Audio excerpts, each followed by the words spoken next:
Chers tous, bonjour, j'espère que vous allez bien chez vous. Je viens ce matin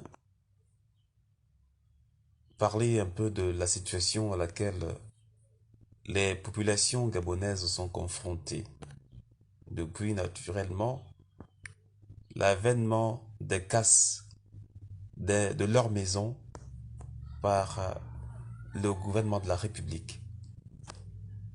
Aujourd'hui et ce depuis le début de ces casses, eh ben, nous assistons d'accord à une flambée des loyers après ces déguerpissements à Libreville.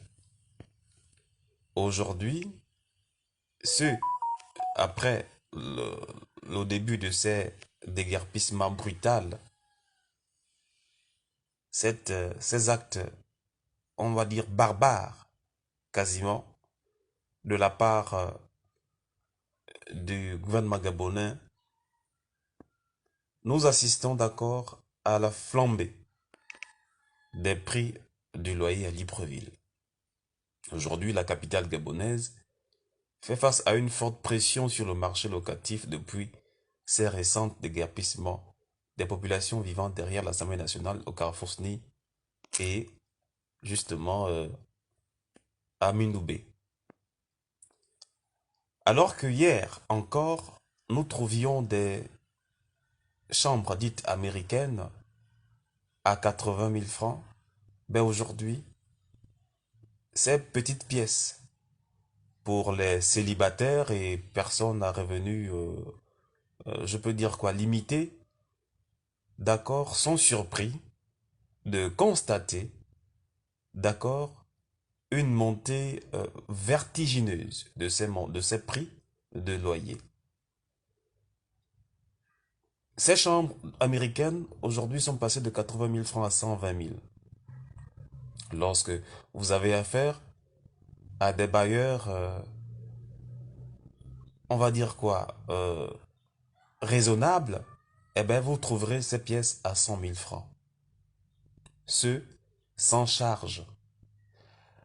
Voici qu'au Gabon, alors que le SMIG est à 150 000 francs CFA, le gouvernement gabonais accepte que les Gabonais puissent louer des chambres dites américaines, c'est-à-dire des chambres composées d'une douche, d'une toilette et d'un petit coin cuisine où vous pouvez à peine poser deux marmites. Le gouvernement gabonais accepte que les Gabonais puissent louer ces pièces-là à plus de 100 000 francs CFA.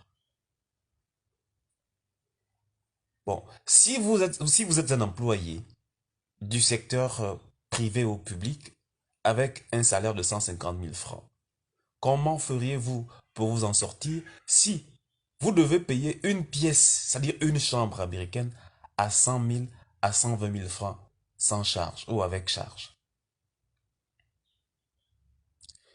Au lieu de commencer par créer des mécanismes permettant justement d'accueillir, d'héberger, reloger ces populations avant naturellement de les casser, les autorités gabonaises sur nos têtes, contre notre gré, pour nous qui n'avons pas voté là, se sont permis justement d'aider ces bailleurs véreux à s'enrichir un peu plus sur le dos de leurs concitoyens. Aujourd'hui, des familles entières se retrouvent à la belle étoile. Des gens sont déguerpis à tout bout de champ.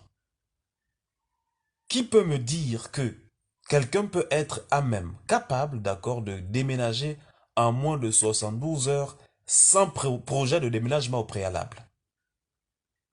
Tu vis dans ta maison pendant plusieurs années et un bon matin, de bons monsieur, de bonnes dames se pointent devant ton domicile avec, je sais pas, une demande de déguerpissement ou de libérer votre domicile en moins de 72 heures. Qui peut le faire? Parce que voyez-vous, un déménagement, c'est d'abord un projet. Un projet qui se prépare. Aujourd'hui au Gabon, nous avons encore un autre phénomène, celui des démarcheurs.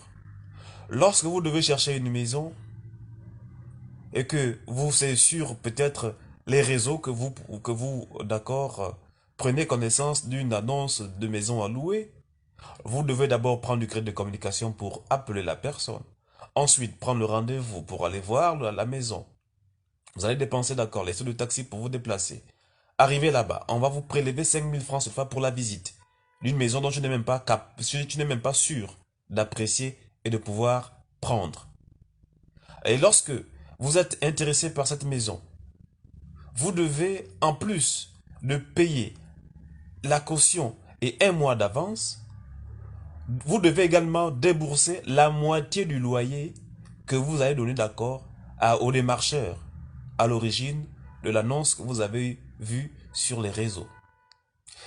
C'est-à-dire que si la maison coûte 120 000 francs CFA, vous devez payer 240 000 francs au bailleur et la moitié du loyer, d'accord, au démarcheur, donc 60 000 francs CFA. Voici que pour une pièce